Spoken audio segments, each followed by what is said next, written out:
Galera, começou mais um vídeo aqui com essa incrível vista, né? Vamos ver pro sol.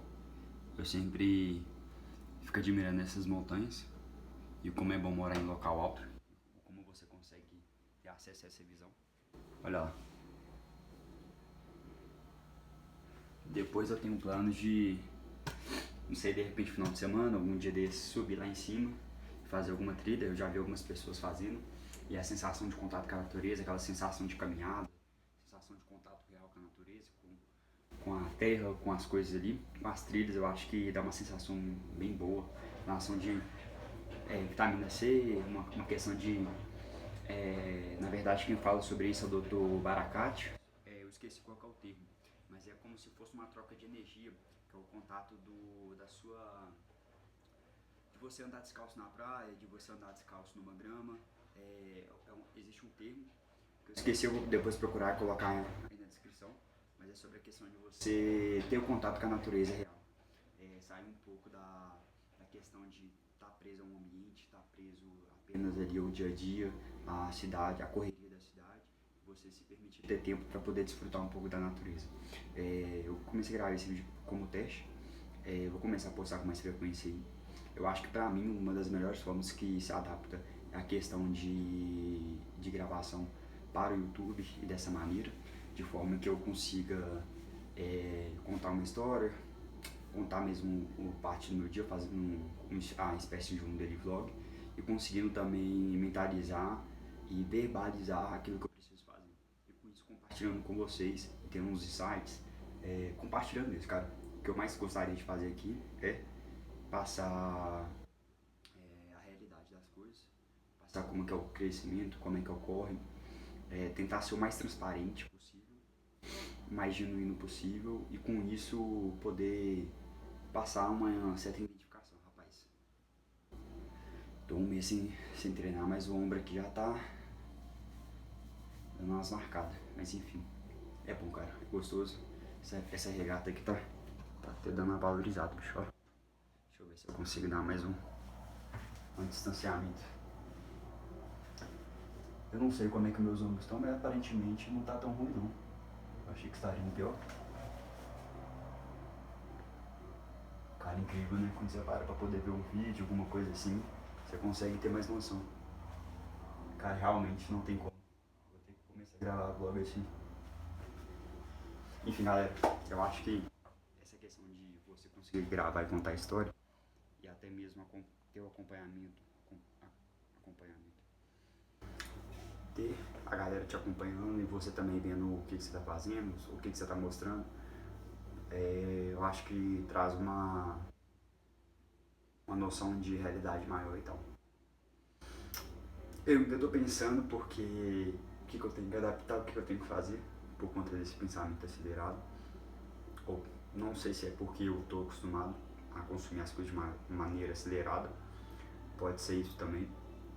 Então acaba que era uma necessidade de falar tudo ao mesmo tempo, ao invés de focar mais no presente aqui agora e compartilhar o que eu gostaria de compartilhar. Mas eu acho que vai ter momentos que eu vou precisar falar mais rápido, há momentos que eu vou precisar ter uma certa calma e falar com mais presença e mais de maneira mais calma mesmo, essa é a realidade. Eu não sei se esse pode ser um vídeo piloto para poder começar a postar como se fosse vlog. Eu acho que pra mim o que eu mais adapto é a questão do estilo vlog mesmo no YouTube, porque você consegue ter uma noção melhor do que é feito, do que não é feito. Você consegue ter insights de outros camaradas, outros irmãos, o que eles estão fazendo, qual é a forma que eles fazem. E eu acho que a questão do conteúdo visual também, de você ver outra pessoa, outro semelhante, né? Às vezes é uma pessoa de sua idade, uma pessoa que vive as mesmas lutas, a mesma situação, a mesma realidade de mercado, a mesma realidade de cultura, a mesma realidade de escola, essas coisas assim, te dá uma visão melhor, uma inspiração, uma espécie de motivação, né? Que é o que o pessoal fala. Apesar que o correto seria a gente fazer tudo por conta própria, sem ter que esperar essa motivação, sem ter que esperar esse pontapé.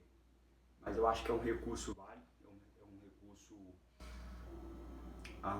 que me ajudou muito em vários conceitos, em vários pontos, né, que me fizeram chegar até hoje, em vários momentos, várias coisas que me ajudaram.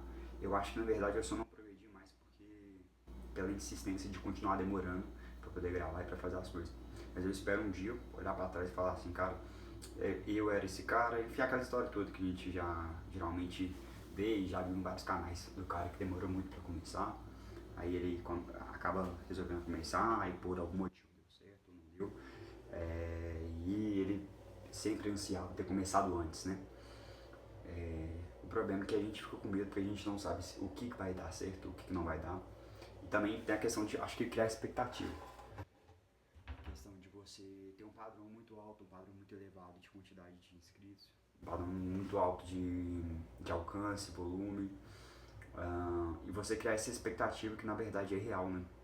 Essa expectativa de que na verdade você tem que criar pelo fato do propósito em si. Então eu tô gravando vídeo ou eu faço o vlog por conta da ferramenta que eu tenho de mentalizar e verbalizar uma conversa como se fosse comigo mesmo. Então aqui eu tô conversando comigo mesmo, e vendo esse vídeo posteriormente eu consigo rever e ver ideias, insights daquilo que eu posso melhorar em relação a volume de voz, em relação à gravação, em relação à comunicação também. Isso é interessante porque vai servir como um treinamento mesmo, um treinamento de comunicação, um treinamento de fala, um treinamento de volume, velocidade da voz, intensidade da voz, expressões faciais também. Eu vou procurar tomar cuidado com isso, porque eu já vi em mim alguns vícios. No rosto a gente não tem esse costume, então treinando e falando, igual por exemplo, treinar o fato de falar sorrindo, né, falar com um sorriso, é uma coisa que agrega, é uma coisa que no dia a dia a gente não tem o costume, mas conforme a gente vai treinando e vai deixando isso mais,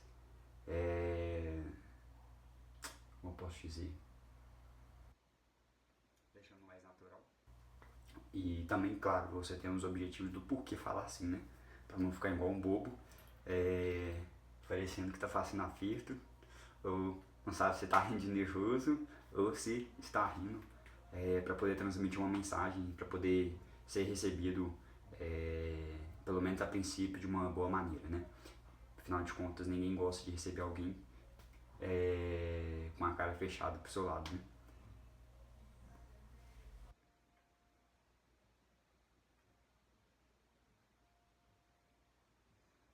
Cara, eu tenho muitos projetos, espero poder compartilhar comigo mesmo, com nós, e com isso ir ajustando. Eu sei que no início, na verdade esse processo já começou há tem muito tempo, só que eu sempre estou atualizando, eu sempre estou fazendo uma coisa diferente. Na verdade eu sei que preciso ajustar certos pontos que ainda estão em preocupação na minha cabeça em relação à segurança digital, né, em relação à privacidade. Então eu estava olhando possibilidade de fazer de uma forma como o canal Dark, ou canal sem face, né, que tem um termo lá que eu esqueci, faceless, acho que é sem uma face. Porém, há um nível de barreira, entre aspas, assim, um nível de alcance também muito maior. E eu pretendo e quero ter um nível de contato e realidade maior do que se eu tivesse num canal escondendo o rosto. Mas talvez seja uma possibilidade. A questão também é a viabilidade de como é que é produzido. Porque se eu for produzir um material na qual eu não mostro o rosto, eu vou ter que gravar apenas o cenário assim, por exemplo, e passando a mensagem, o que talvez de repente possa ser interessante. Mas o problema é que nem sempre você consegue achar a melhor opção, né? As melhores opções. Mas eu acho que também é outra coisa, cara, ninguém gosta de ficar vendo um vídeo onde uma pessoa fala, não tem nada, né, onde as coisas estão paradas. A gente gosta desse contato de comunicação, de mostrar como é que as coisas são, onde você vive, o que você faz, com o que você trabalha, quais são os seus erros, quais são os seus acertos, o que você recomenda, o que você não recomenda, ai, fechou o tripé aqui, fiz um barulho, o que você fez que funcionou para você que deu certo, o que você fez que não deu certo. Eu confesso que ainda tenho uma certa resistência com essa questão de gravação, até porque chama muita atenção. Um dos motivos chama atenção pra caramba de quem tá do seu lado, ou pra onde você vai. Tem a questão também da captação, então não adianta você falar, tipo assim, tentar falar escondido, fazer as coisas escondidas, porque não é que escondido, mas você tem que ter intencionalidade, porque senão acaba que o áudio não captura, o dispositivo não captura o áudio. Aí você precisa falar mais alto. Isso que você precisa falar mais alto, querendo ou não, chama mais atenção ainda, né? Essa é a realidade. E outra também que eu acho que é um dos principais, uma das coisas que eu identifiquei seria o medo de errar, né? Ou o medo de fracassar. Porque a gente quer fazer as coisas, porém tem medo que dê errado, tem um medo do fracasso. E para não correr o risco do fracasso, a gente prefere nem começar, ou nem tentar, ou não fracassar, né? Cara, não leva mal não, mas...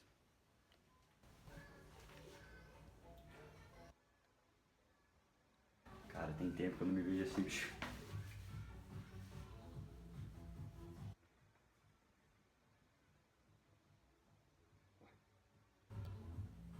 Cara, eu preciso voltar a treinar. Tem mais de um mês que eu não vou. Por N motivos que eu atrasei a mensalidade e ainda não fui. Mas um dos principais motivos que eu não fui treinar, que eu comecei a desanimar, não é que é desanimar, mas comecei a ficar preocupado, é questão de risco de lesão. Eu sou uma pessoa bem, infelizmente, não sei se seria medrosa ou sistemática, mas quando eu escuto algum barulho ou quando eu tenho alguns sintomas de dor ou de coisas que podem indicar problema, eu acabo preferindo parar ou diminuir o peso. E como eu havia aumentado o peso, tinha feito um supino, e nesse supino eu acabei aumentando muito o peso e sentindo o ombro. E isso aí eu passei algumas semanas sentindo o ombro, e toda vez que eu mexi o ombro eu senti uma dor diferente da dor muscular. Isso começou a me preocupar pelo fato de que atualmente eu não tenho plano de saúde, né? Então toda consulta que eu tenho que fazer, eu preciso pagar, preciso realmente pagar todos os processos, o que acaba aumentando muito o custo e tornando inviável. Então eu acabo morrendo, tendo esse medo aí, né? Essa preocupação em acabar tendo uma lesão, não conseguindo ir no particular, depender do SUS. E nessa questão de depender do SUS acabar gerando outros problemas, né, cara? Por exemplo, você tem um rompimento de peito, um rompimento de ombro, um rompimento de bíceps. Eu não sei como é que é hoje em dia em relação a cirurgias no SUS, como é a questão desse processo de reconstrução do músculo. Pelas experiências que eu já tive em outras áreas, a depender do SUS, infelizmente foi negativo. Infelizmente não me atendeu, e eu percebi que todas as vezes que eu paguei por conta própria, o problema foi resolvido da melhor maneira, né? Não da melhor maneira, mas da maneira que era possível ali.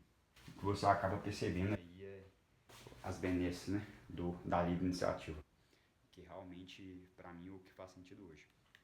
Então, como eu fui não havia resolvido, tive um problema com os joelhos, né, cara? Tive um problema com os joelhos. Precisei olhar pelo SUS, porém, todas as vezes que eu ia lá para poder olhar, o pessoal tratava por lista de urgência e prioridade. E o problema é que quem está no topo da lista são pessoas de idade avançada, pessoas que já estão com a doença mais agravada, a um nível que a pessoa não consegue mais ter uma vida funcional há já alguns anos. Então, acaba que o que eu percebo é que o sistema público não tem demanda suficiente para atender todo mundo, e então a lista de espera acaba se tornando muito grande. Não tem a impressão que eu tenho, tá? Se alguém trabalha no SUS aí, ou nesses sistemas públicos, pode deixar aí no comentário e explicar um pouco como é que funciona. Mas eu já percebi que além de pessoal, falta também material, né? Falta instrumentos e ferramentas, o que acaba dificultando o trabalho dos médicos, dos profissionais ali, que tem que também esperar a resposta das ferramentas, né, da máquina ali, para poder dar um diagnóstico, ou dar uma consulta, ou um atendimento mais correto para a pessoa que está ali aguardando atendimento, né?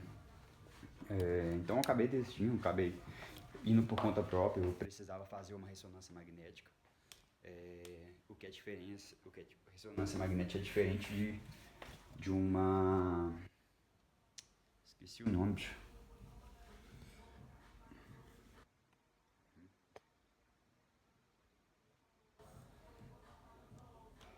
Existe a ressonância magnética e existe uma outra que eu esqueci o nome, mas tem uma que você faz que o custo dela é bem mais caro. Então eu paguei R$ 500 para poder fazer ressonância dos dois joelhos. Foi dos dois joelhos. Eu acho que foi 250 cada e tal. Tem que se for parar pra pensar, não sei se saiu tão caro. Mas o problema é pra você manter esse ritmo, né? Porque isso foi só a ressonância, então tem os custos do médico. Eu acho que de repente vale mais a pena eu gravar um vídeo por etapas e por pontos para poder explicar e explicar de maneira mais detalhada, né? Lógico que tem pontos que eu esqueço, tem pontos que eu não levo em consideração, mas infelizmente a realidade é essa, que a demora do SUS é muito grande. Então a demora de um atendimento, caso eu tenha um rompimento, caso eu tenha algum tipo de fratura do músculo em si, acaba me fazendo ter e tomar mais cuidado com o treinamento. É o que eu recomendo para os senhores, eu não sei qual é a realidade dos senhores, mas eu falo para um público que a maioria, 95% da população recebe abaixo de 5 mil.